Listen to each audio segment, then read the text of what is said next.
આજે આપણે સાંભળીશું પ્રાચીન કથા શ્રી ગુરુ દત્તાત્રેયની મહાવાર્તા। પ્રાચીન કાળની વાત છે। ધરતી પર ધર્મની સ્થિતિ સાવ બગડી જતી હતી। લોકોમાં અહંકાર, લોભ અને સ્વાર્થ વધતો જતો હતો। ત્યારે દેવતાઓ બ્રહ્મા, વિષ્ણુ અને મહેશ પાસે ગયા। ત્રણેય દેવને વિનંતી કર્યું કે ધરતી પર એક એવો મહાપુરુષ અવતરે કે જે લોકોમાં સાચો માર્ગ બતાવે, ભક્તિ, જ્ઞાન અને વૈરાગ્યનો ઉપદેશ આપે। એવા સમયમાં નર્મદા નદીને કિનારે મહાન ઋષિ અત્રિ અને તેમના પતિવ્રતા પત્ની માતા અનસુયા રહેતા હતા। બંનેએ અનેક વર્ષો સુધી ભગવાનની ઉપાસના કરી। માતા અનસુયાની પતિવ્રતાનું યશ આખા દેવલોકમાં પ્રસિદ્ધ હતું। તેમની પતિવ્રતાની પરીક્ષા લેવા બ્રહ્મા, વિષ્ણુ અને મહેશ બ્રાહ્મણના સ્વરૂપમાં તેમના આશ્રમ પર આવ્યા। ત્રણેય દેવોએ કહ્યું કે અનસુયા માતા, અમને ભોજન કરાવો, પરંતુ તમે નિર્વસ્ત્ર હોવા જોઈએ। માતા અનસુયાએ પોતાના પતિવ્રતાના બળથી ત્રણેય દેવને નાનકડા બાળ સ્વરૂપમાં ફેરવી દીધા અને માતૃતત્વના ભાવથી તેમને ભોજન કરાવ્યું। દેવતાઓ તો અત્યંત પ્રસન્ન થયા અને વરદાન માગવા કહ્યું। ત્યારે માતા અનસુયાએ એમ કહ્યું કે મને એવો પુત્ર તમે આપો। દેવતાઓએ માતા અનસુયાને વરદાન આપ્યું અને તેમના ઘરમાં શ્રી ગુરુ દત્તાત્રેયનો અવતાર થયો।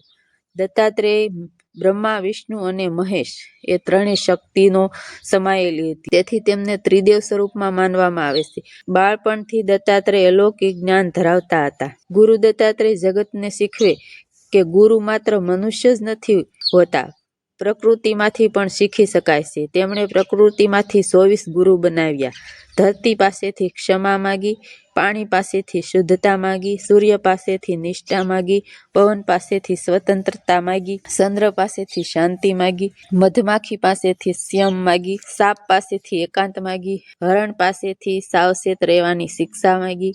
આ રીતે 24 ગુરુઓથી જીવનનો સાચો માર્ગ શીખવ્યો। ગુરુ દત્તાત્રેય અવધૂત સ્વરૂપે ફરતા ન તેમને રાજમહેલ ન ગમતો ને વૈભવ પણ ન ગમતું। તેઓ જંગલમાં, પર્વત અને નદી કિનારે રહી લોકોને જીવવાનું સત્ય શીખવતા।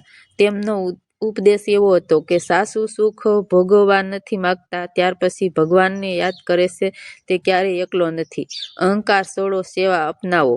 ભક્તના ઉદ્ધાર માટે ઘણા ભક્તો ગુરુ દત્તાત્રેય પાસેથી આવી દુઃખમાંથી મુક્ત થયા। કોઈએ રોગથી મુક્તિ મળી, કોઈને સંતાન સુખ મળ્યું, કોઈને જીવનનો સાચો માર્ગ મળ્યો। કે આજે પણ માનવામાં આવે છે કે વ્યક્તિ શ્રદ્ધાથી દત્તાત્રેય સ્વામીનું સ્મરણ કરે છે તેના જીવનમાં દુઃખ દૂર થાય છે। ગુજરાતમાં ગિરનાર, અંબાજી આસપાસ દત્તાત્રેયના સ્થાન પ્રસિદ્ધ છે। ભક્તો ત્યાં જઈ દર્શન કરે છે તથા કીર્તન કરે છે। ગિરનારમાં ગુરુ દત્તાત્રેયનો ધૂણો અખંડ છે। ભગવાનને પામવાનો માર્ગ સરળ છે। શ્રદ્ધા, સત્ય, સેવા ગુરુ જીવનનો પ્રકાશ છે।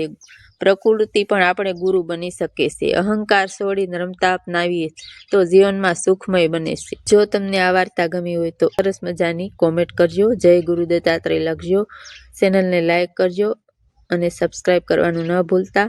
ફરી મળશું આપણે આવી જ નવી વાર્તા સાથે। ત્યાં સુધી બધાને જય શ્રી કૃષ્ણ, જય ગુરુ દત્તાત્રેય।